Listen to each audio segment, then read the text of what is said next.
think. Life prolonged! I think they just got too big. Yep, this boss is impossible. We've done another impossible boss.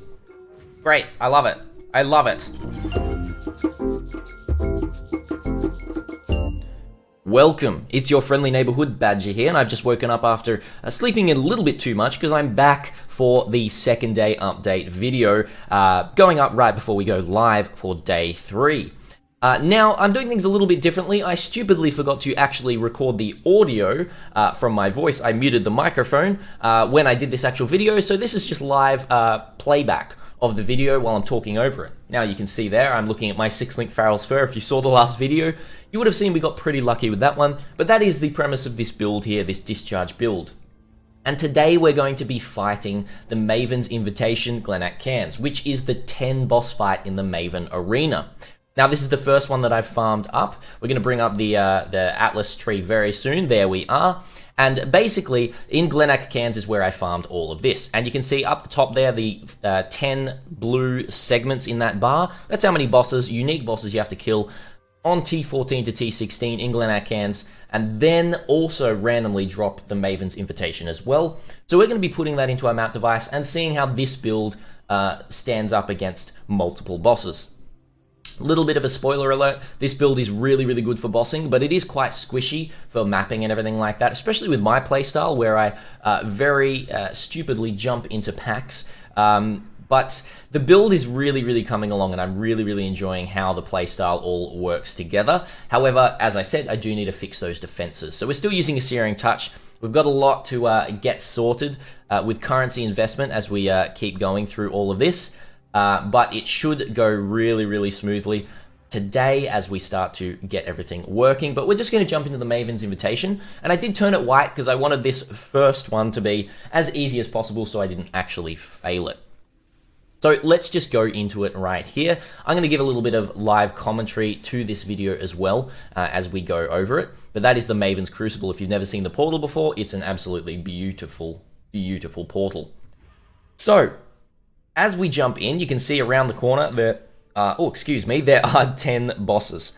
So I'm just going around, in the actual video I was going around kind of telling you what bosses I thought they were, but you can kind of see with them all right here, can't you? They're some pretty interesting bosses. That's Innocence right there. And we've got some Dominus. So we've got Dominus, we've got the Leap Slammy guy from Ancient City, I think, and we've got Chavron. And we've also got, that's the guy from, I think, Lookout Map, I think he is. And then the other dude, I can't remember that guy's name, but he's like poison chaos damage.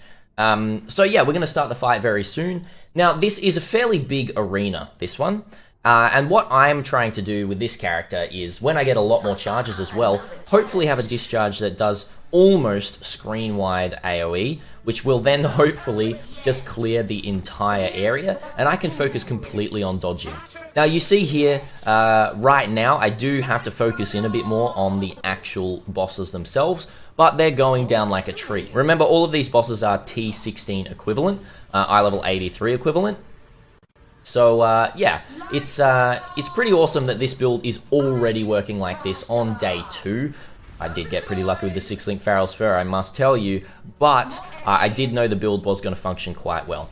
Now, you do also see a timer up the top there. I'm not really sure exactly what this timer is completely for, but I think maybe if you kill the bosses in that timer, you get better rewards, is what I'm guessing. So even increasing my damage even more for these boss fights is going to be awesome, because then potentially you get even more rewards from doing this. So that is pretty much how it all goes.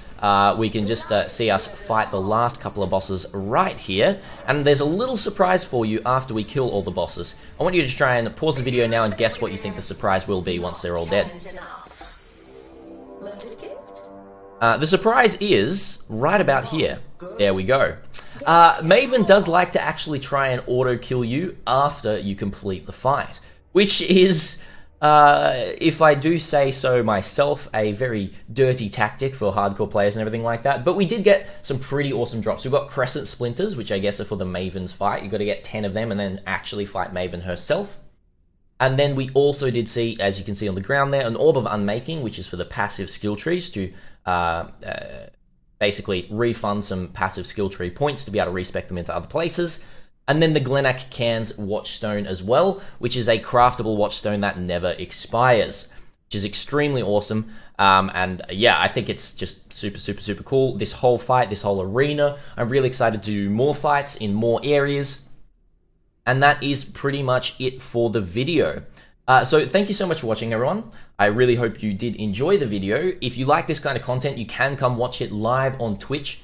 Twitch.tv/thisisbadger, link down below. And if you want the paste bin for this still pretty scuffed version of this build, the update is down below as well. You can have a look at that and see what the choices I've made have been. So, thank you so much for watching, everyone. I hope you're all doing well. I hope you're all enjoying this league. And until next time, Badger out.